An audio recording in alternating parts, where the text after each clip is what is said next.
spero vi siate divertiti fino adesso con le immagini che avete avuto il privilegio di poter vedere in questa sorta di anteprima di questo nuovo capitolo di Spider-Man attesissimo.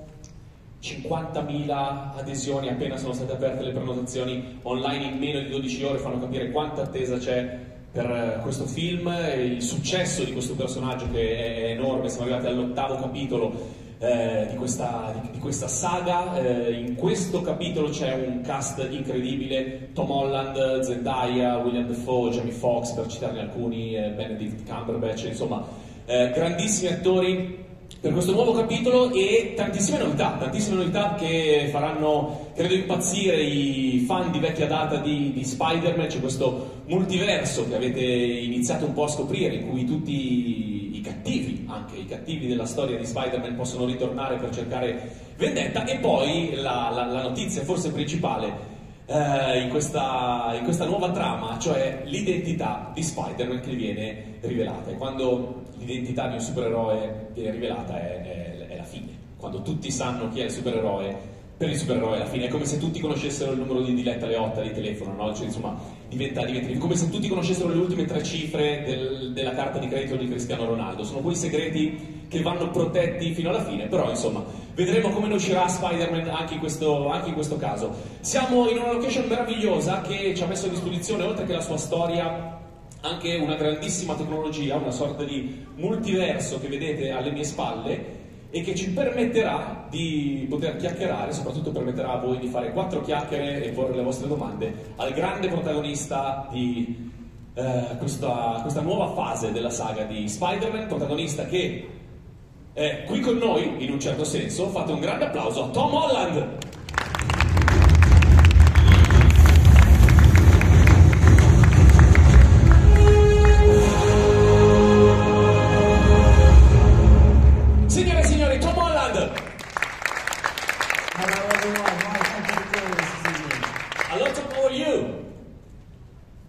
I'm good, thank you. How are you? I'm pretty good. Where are you exactly?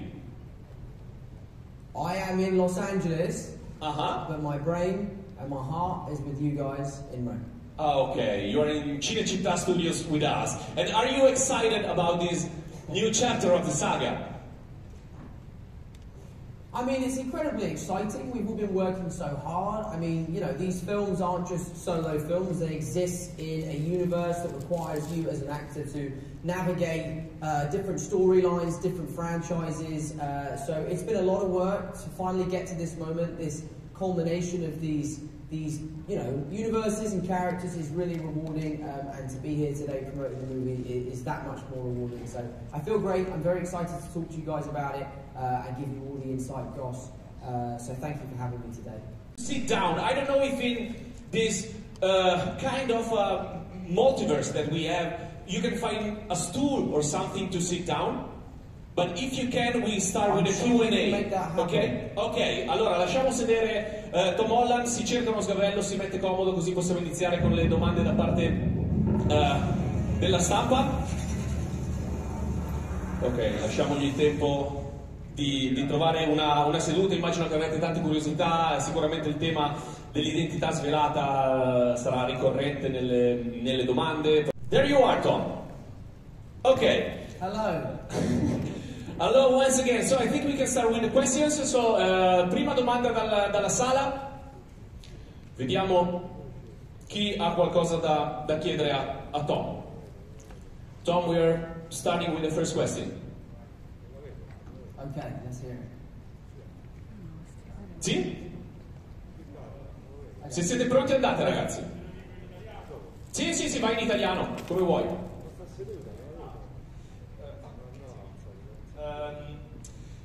Spider-Man è un personaggio fortemente legato al dramma e mi chiedo, visto che questo film sta alzando l'asticella da quel punto di vista, com'è stato per Tom Holland poter utilizzare questi muscoli attoriali ancora di più e probabilmente per tutto il film rispetto ad alcuni momenti che ha avuto in passato?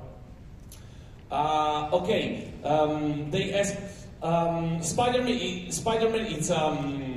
it's a drama character. How did you feel in showing up be in the position of showing off your actor ability in a movie like this one? I think it's always a plus, you know. Sometimes I think these films can be misconstrued as popcorn movies, or, you know, just they're under this broad umbrella of the superhero kind of franchise.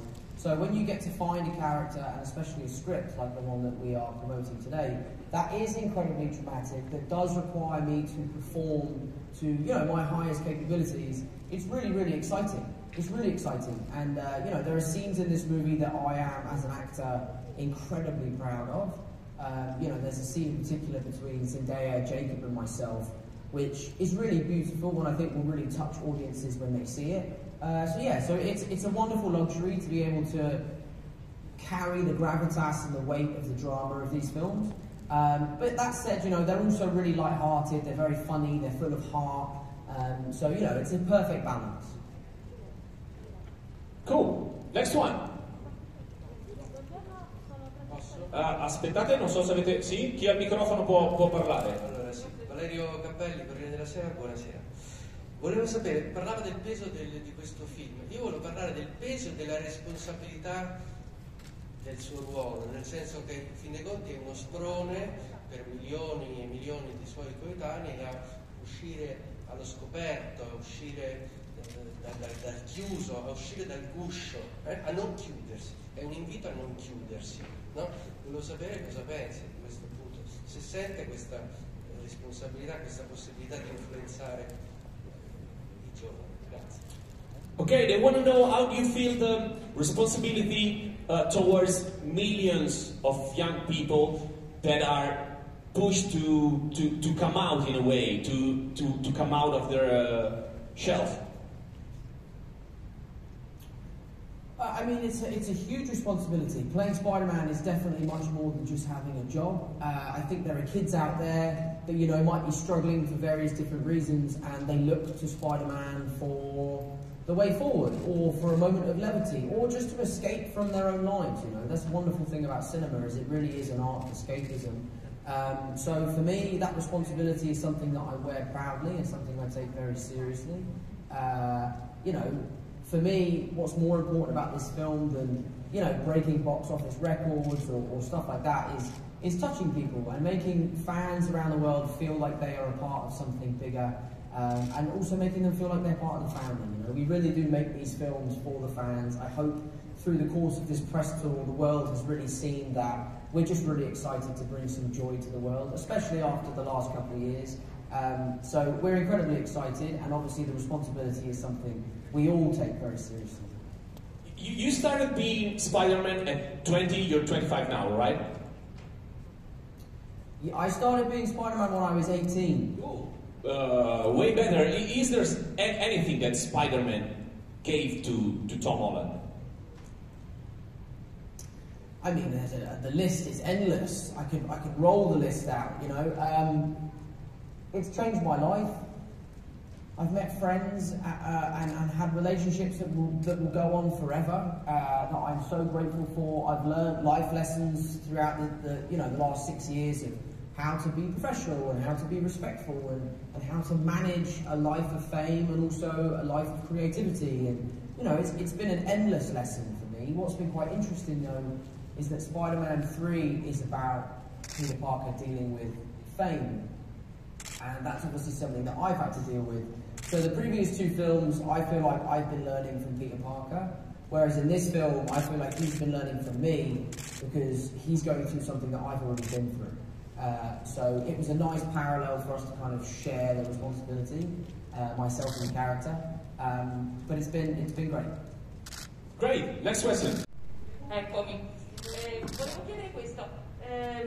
Nel film si vedono appunto, ci sono ragazzi che non sono ammessi al college, ci sono appunto quindi dei problemi di questa generazione. Volevo sapere lui che cosa pensava del fatto, si parla appunto anche di identità, volevo sapere che cosa pensava del fatto che l'identità con i social è continuamente messa in discussione e se usarli tanto certe volte può servire appunto, può essere più pericoloso che aiutare. Ecco, lui che cosa pensa dell'uso dei social proprio rispetto alla propria identità che viene continuamente messa in gioco? When you think of the use of the social media in relation to the identity of the user, using it too much can be harmful or can help the young people? I think, you know, in the right, as anything, too much is never a good thing.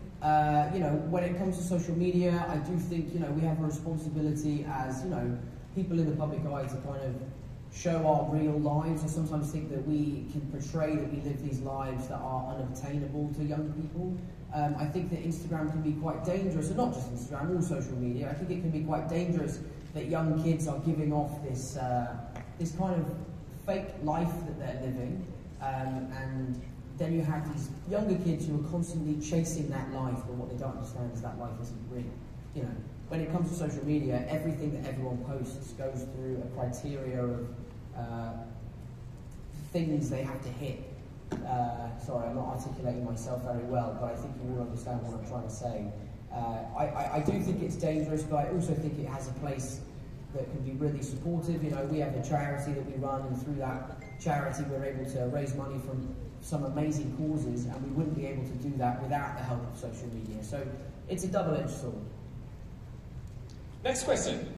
Buonasera, Francesca Pierleoni dell'ANSA. Volevo chiedere, Tom Holland con questo terzo film standalone è la sesta volta che interpreta Spider-Man. Qual è l'aspetto del personaggio che ancora più lo interessa? Grazie. It's your third Spider-Man movie, then you've been in Captain America and stuff. Which is the aspect you most love to explore about Spider-Man? That's a great question. I think his humility is the most endearing quality of Peter Parker. It's something that I've really tried to bring to life in my franchise. This idea that he is constantly doing selfless acts. Everything that he does is for the benefit of other people, and he never really does anything to benefit himself. This film really kind of takes that theme and thought to the next level, which is really cool. But for me, one of the most exciting things about playing this character is kind of pushing the limits and exploring the boundaries of what we can do with action. You know, we're blessed that our stunt team, George Cottle and his entire team, are arguably the best in the business, and they have given us this kind of ceilingless room in which we can explore what we can do with this character when it comes to flying around and fighting. So for me, as a kid that loved doing that anyway, it's really awesome to be able to do that on such a big scale with such an amazing character. Do you like to do your own stunts? I like to do as much as I am allowed to do. There are some things that are just too dangerous, or just I don't have the right skill set. You know, my two stunt doubles, Greg and Luke, are incredibly talented and can do things that I could never dream of doing. So sometimes, for the sake of the character, it's better that they do the stunts because they can just do a better job than I can. But then again, there are some things that do require real character moments within the action, so therefore I would definitely step up and do the stunt. But you know, my stunt double Luke got smashed through a staircase, and then Greg got smashed through the floor, and I don't want to do that anymore. I don't want to do that. It's too painful. I'm very great at it. Next one. In questo film tutti scoprono l'identità di Spider-Man e la sua normalità viene violata perché diventa la persona più famosa del mondo. Volevo chiederle quanto si è sentito appunto come lui da quando interpreta Spider-Man, quanto la sua normalità è stata violata. Grazie. Once again, as you were saying, in this chapter, everybody knows who Spider-Man is. Have you ever felt like him? Yeah, of course. I mean, ever since I got cast as Spider-Man, my life changed. And all of a sudden, going places where I used to go as a kid, all of a sudden wasn't an option. You know, I had to be really careful about where I go for security reasons, to make sure that I'm safe. So yeah, I definitely have felt like Spider-Man, especially with what he's going through right now. That said, you know, it definitely comes with more pros than it does cons. So I'm very lucky to be where I am, and I just was delighted that I was able to kind of baby Spider-Man through that process. Okay, next one. Do you believe that Tony would be proud of Peter or not? I think he would be incredibly proud of Peter. I mean, wait till you see this next movie. He really does things that are incredible, even for a superhero. He, you know, makes decisions that I don't think most people would be able to make, and he's a real leader. He really becomes a leader in this film, which has been something that's incredibly fun and exciting for me to kind of bring to the screen, because, I mean, you guys all know that in the previous films, my character has kind of been a follower. You know, he does what Iron Man says, he's part of the Avengers, but he's still just a kid. And in this film, you know, he really does become Spider-Man. He has grown up, he is his own entity, and, you know, he's taking control of his own stories, which is something I've really enjoyed portraying. Capire da Tom Holland per chi è più pericoloso questo svelamento di identità, per Peter Parker o per Spider-Man? Who will suffer the most from this unveiling of identity, Peter Parker or Spider-Man? That's a great question. Who would suffer more? I mean, I think Peter Parker, the reason he wears the mask is to protect Peter Parker and the people that he loves. So in his identity being revealed to the world, I do think that Peter Parker would be the one to suffer most.